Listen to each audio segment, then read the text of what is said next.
struggling to comply with a price cap on the third day of its implementation. Shaila Francisco with the details. Several wet markets are still selling regular milled rice at 41 pesos a kilo. This is the cheapest rice being sold in markets amid the implementation of a price cap. But retailers say sales have been slow for this type of rice, as consumers still go for expensive yet quality ones. According to retailers, consumers found the 41 peso rice of poor quality, as it appears yellowish than the regular milled rice before the price cap. Meanwhile, other vendors chose to sell their special rice at a loss for 41 pesos per kilo instead of buying the poor quality regular milled rice. Kung kukuha po ako ng mas mababa na hindi ko naman siya mabenta, o di ba sayang din naman kung hindi makakain. O di bibenta ko na lang yung di bali ba bumagsak yung aking presyo, kalugi ko. The Agriculture Department says they are aware of this. The DA said that some traders may be mixing rice varieties to sell these at cheaper prices. Hindi natin maiwasan na may mga traders po na naghahalo. Alam po natin na issue po natin yan. Kahit meron po tayong standards, nahihirapan po ang ordinary consumer para i-determine. Pero that is fraud, no? We are, niloloko na po natin ang consumers natin yan, which is obviously actionable. For now, they have deputized the National Food Authority to inspect rice quality in markets. Meanwhile, rice retailers gathered today for an emergency meeting to discuss their issues. They said that the 15,000 pesos worth of assistance is not enough to cover losses, as they could lose as much as 49,000 pesos per week. The DA said that the local government units are already finalizing the additional assistance and are studying how farmers can sell directly to retailers to cut costs. For its part, the Trade Department is rushing to hand out the assistance before the implementation of the price ceiling ends. In 2 to 3 weeks sana mag-stabilize na yung market, yung prices. Tapos, i-recommend na that will be based on actual monitoring on the ground. Pag wala na rin siguro mabigay na ayuda ang pamahalaan. They hope that the price cap will be lifted after 2 to 3 weeks when prices of rice stabilize amid the harvest season. Shaila Francisco, WR1 News. Marikina Representative Stella Kimbo is pushing for the suspension of the collection of premiums from Philhealth members. But that's at least until the state health insurer can prove it is handling and spending funds properly. Kimbo noted that Philhealth's earnings is huge, with its net income at 60 billion pesos and investable fund at over 400 billion pesos. Meanwhile, the Private Hospital Association of the Philippines opposes Philhealth's proposed debit to credit payment for private hospitals. Under this method, the state insurer will only pay 60% of its dues first before settling the rest in the following months. Kaya naman po nila, alam ko, na hindi na idaan dyan sa DCPM. Bakit kailangan pang 60%, 40%? Parang nagtitingi-tingi. For the past 2 years po, ang kinita ng PhilHealth ay mahigit 30 bilyon every year. Na lagi silang may pera at walang problema sa pera. Let's now take a look at today's other top stories. The Budget Department explained the 335 million peso cut on Philippine Science High School's 2024 budget. The DBM said this is due to the 38 non-recurring and terminating locally funded projects by the school. For 2023, the PSI system had a budget of just over 3 billion pesos. For next year, the specialized public high school only has a budget of 2.7 billion pesos. The Philippines solidified its status as the ultimate diving destination in the region. We won Asia's leading dive destination title given out by the World Travel Awards Asia and Oceania. This is the 5th straight year that the country won the award. Overseas, items belonging to Freddie Mercury, the late frontman of legendary rock band Queen, were auctioned in London. Among those sold was Mercury's beloved Yamaha piano at a final price of over $2.1 million or more than 123 million pesos. The auction was the first of a 6-day sale of thousands of Mercury's personal belongings. We're bringing you more stories after this quick break. Keep it here on One News.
Thanks for staying with us here on One News Now. I'm Denise Tan.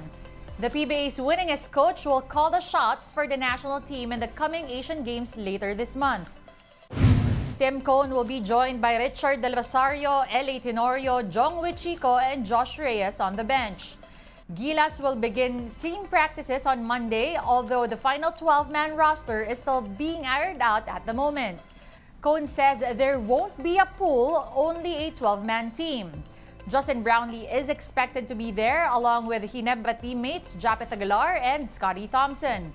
But officials assured the roster will feature the best available players and will not be limited to just San Miguel-backed teams. The Asian Games kicks off on September 23 in Hangzhou, China. Gilas will open its campaign against Brunei in a bid to post a better performance than the 5th-place finish it had back in 2018. Never my intention to come in here and want to be the head coach. But given the time frame of only 2 weeks before we play, we needed someone right now. So we're going to take the best available player we can get from whomever is out there. That's a guarantee. We're not favoring anybody. The usual suspects will be there. I don't think you'll be surprised by anybody that's there. Here's the latest from the FIBA World Cup. The semifinal cast is now complete after wins by the German and Canadian teams. Here's a recap. To the left, three-pointer on the way is money. Germany entered its quarterfinal matchup against Latvia in the FIBA World Cup, carrying momentum from their undefeated campaign so far. First-timer Latvia also came in playing inspired basketball in a bid to extend their Cinderella run in the Worlds. Both teams went neck and neck almost the entire game. Germany built a 10-point lead with 2 minutes left in the game, but Latvia showed heart and came right back to get 2-2. However, a game-winning three-point attempt by NBA player Davis Bertans was off the mark, awarding the Germans the win 81-79. Germany returns to the semis of the World Cup for the first time since 2002, the time of legend Dirk Nowitzki. Head coach Gordy Herbert praised the team, particularly the second unit after the dub. I think that's one of the strengths of this group is we're a team. And the second group coming in there at the end of the first quarter, beginning of the fourth. I can't say enough about our bench tonight. I think I've said that for the third or fourth game in a row. Versus Powell, Luka, open for three, that's good. The other quarterfinal game between Slovenia and Canada was also tight. But after a 50-all tie in the first half, Canada zoomed to a double-digit lead in third quarter. The Canadians were able to maintain the advantage until the end. SGA could not be fouled. Two of them tried to foul him. No one could stop him. Slovenia superstar Luka Doncic's ejection midway through the payoff period also didn't help in the squad's campaign. It feels great. I think we went out there and did it as a unit. Everybody played hard together. We were fighting. So I think that's the best part about it. Despite the loss, Doncic was grateful for the warm welcome by Filipino fans when he arrived here a few days ago. Luka finished with 26 points and 5 assists as Slovenia was relegated to the classification games. Really appreciate the love. It's been amazing.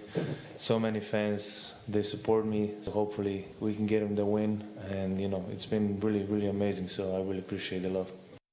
With that, the semifinal cast of the World Cup is complete. Germany will play Team USA, who defeated Italy the other day, while Canada will take on Serbia, which eliminated Lithuania. Both games will happen tomorrow at the Mall of Asia Arena. One News Now will be back tomorrow at 7:30 a.m. I'm Denise Tan. We are One News, all sides, all the time.